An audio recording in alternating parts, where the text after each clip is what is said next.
रहीम अस्सलाम वालेकुम। आज की वीडियो में मैं आपको बताऊंगी किस तरह प्रेशर कुकर की मदद से आप आटा गूंद सकते हैं। केले और जीरा रखने की टेंशन आज से आपकी खत्म हो जाएगी। साबुन के खाली रैपर का हमें क्या फायदा होगा। खाली पड़े हुए बिस्किट और चीजों के रैपर से कौन सी परेशानी को आप अपनी दूर कर सकते हैं।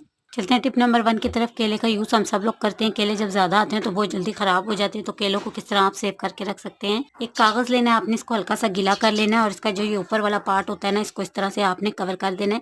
इससे केले आपके ख़राब नहीं होंगे, हल्की सी नमी रहेगी। आप चाहें यहाँ पर टिश्यू पेपर या स्प्रे भी कर सकते हैं। केले को महफूज करने का दूसरा तरीका, किसी बर्तन या कप में पानी ले लें और केले का जो ये नीचे वाला सिरा होता है इसको पानी में इस तरह से आप डिप करके रख सकते हैं। इससे केले आपके ज़्यादा दिन स्टे करेंगे और ख़राब नहीं होंगे।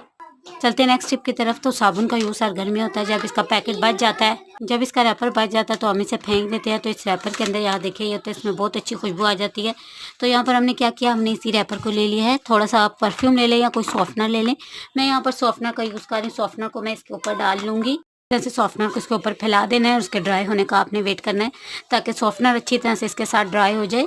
उसके बाद आप इसको छोटे छोटे पीसीस में कट कर लें। तो ये देखिए ज़बरदस्त से हमारे फ्रेगरेंस वाले कागज़ तैयार होकर रेडी हो चुके हैं। ऐसे पार्ट में कर लें। अक्सर जो हमारी कबर्ड्स होती हैं जूतों वगैरह वाली, उनमें से स्मेल आती है, तो वहाँ पर एक साइड या कोने पर आप इन्हें रखते रहें। एक तो साबुन और दूसरा सॉफ्टनर की खुशबू से वहाँ से खुशबू भी आएगी और जूतों और इन चीज़ों से स्मेल भी नहीं आती। सेकेंडली, जो हमारे बच्चे जो शूज़ वगैरह पहनते हैं डेली रूटीन में, तो बच्चों को पाँव में जब पसीना वगैरह आता है और सॉक्स और शूज़ में से बहुत बुरी स्मेल आने लगती है, तो जब बच्चे शूज़ उतार लें तो आप इन कागज़ को इस तरह से सॉक्स के शूज़ के बीच में रख कर कबर्ड में रख सकते हैं। इससे सॉक्स में से भी शूज़ में से भी खुशबू आती रहेगी और जब आप उन्हें शूज़ पहनाने लगे तो उन कागज़ को निकाल कर जहाँ से आपने शूज़ उठाए हैं वहाँ पर रख दें और इससे आपके कबर्ड में से भी खुशबू आएगी। तो इस तरह से एक्स्ट्रा से रैपर से आप अपने कपड़ों और अपने शूज़ की अलमारी को हमेशा महका सकते हैं। चलते हैं नेक्स्ट टिप और नेक्स्ट आइडिया की तरफ। तो ये हमारा ज़ीरे से लेकर रेडी है।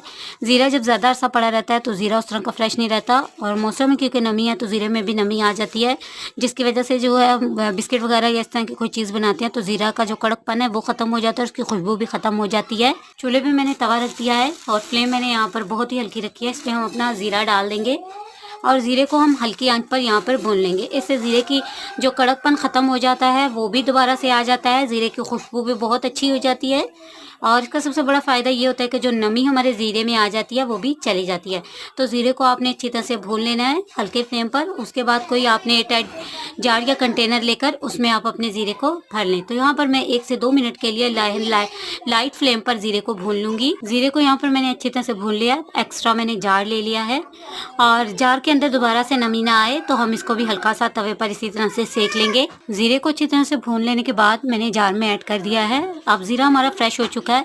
उसके बाद आपने क्या करना है, आपने कोई भी एक्स्ट्रा पड़े हुए कागज़ के टुकड़े लेने हैं, छोटे छोटे आपने टुकड़े कर लेने हैं और ज़ीरे के जार में इन टुकड़ों को डाल देना है। ठीक है, ज़ीरे के जार में इन टुकड़ों को डालने के बाद थोड़े टुकड़े डालिएगा। आप अच्छी तरह से इसे मिक्स कर लेंगे ताकि जार में अगर कोई नमी वगैरह भी आती है तो वो ये कागज़ के टुकड़े सोख कर लेंगे और इससे हमारा ज़ीरा जो है वो जब तक हम इस्तेमाल करेंगे फ्रेश रहेगा। चलते हैं नेक्स्ट आइडिया और नेक्स्ट टिप की तरफ। तो बच्चे इस तरह की चीज़ें वगैरह खाते हैं और इनके रैपर बच जाते हैं तो हम इन रैपर को फेंक देते हैं। आज इन रैपर का मैं बहुत ही ज़बरदस्त सा यूज़ आप लोगों को बताऊंगी। इंशाल्लाह आपको इससे बहुत ज़्यादा फ़ायदा होगा।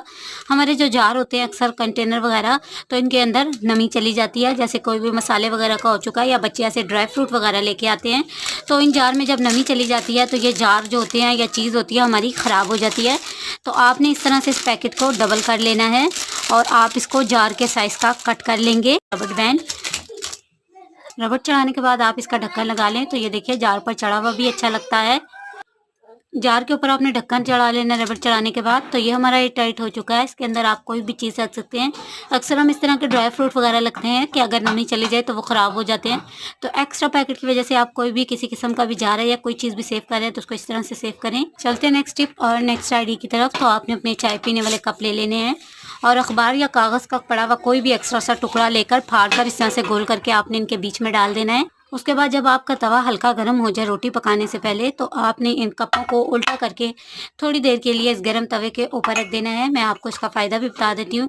हमारे घर में डेली अंडे और इस तरह की चीज़ें बन रही होती हैं और जो हम टूल्स यूज़ करते हैं वो हम डेली वॉश तो करते हैं लेकिन उनमें इन चीज़ों की स्मेल बाकी रह जाती है। जब हम इस तरह के चाय पीने वाले या इस तरह के बर्तनों को वॉश करते हैं तो इनके अंदर भी स्मेल रह जाती है। तो अगर आप चाय डालने से पहले एक बार हल्का सा ये काम कर लें पराठा वगैरह डालने से, तो तवा भी हमारा ऑलरेडी गर्म होता है तो जो कप वगैरह वगैरह के बीच में से स्मेल होती है वो सारी अखबार सोख कर लेगी और हमारे कप वगैरह में से अंडे वगैरह की स्मेल नहीं आती।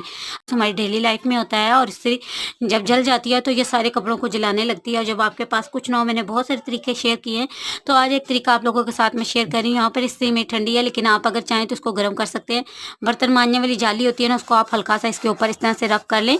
इससे जो इस्त्री के ऊपर ये जला हुआ लगा होता है ना, ये सारे का सारा उतर जाएगा, हो जाती है। जब आपको कुछ ना समझ आए तो इस तरह से आप अपनी इस्त्री को नीट एंड क्लीन कर सकते हैं। चलते हैं अपनी नेक्स्ट और मेन टिप की तरफ। किस तरह से 10 किलो आटा भी है तो आप बहुत आसानी से बिना खुद को थकाए इसको गूंथ सकते हैं। आटा गूंथने के लिए हमें आटा को छानना पड़ता है, और जब आटा ज़्यादा होता है तो उसको छानने के लिए बहुत ज़्यादा फोर्स लगानी पड़ती है और हमारे हाथ भी दर्द कर जाते हैं। तो आपने यहाँ पे ले लेना है प्रेशर कुकर का वेट, इसको आप आटे में डाल देंगे। जब आप आटा छानेंगे तो बहुत आसानी से आपका आटा छन जाता है। इसमें आपकी फोर्स कम लगती है और वो काम जिसे करने में आपको ज़्यादा टाइम लगता है कम वक्त में आपका हो जाता है। तो आप इस तरह से आटा छानें और अपने कामों को आसान बनाएं।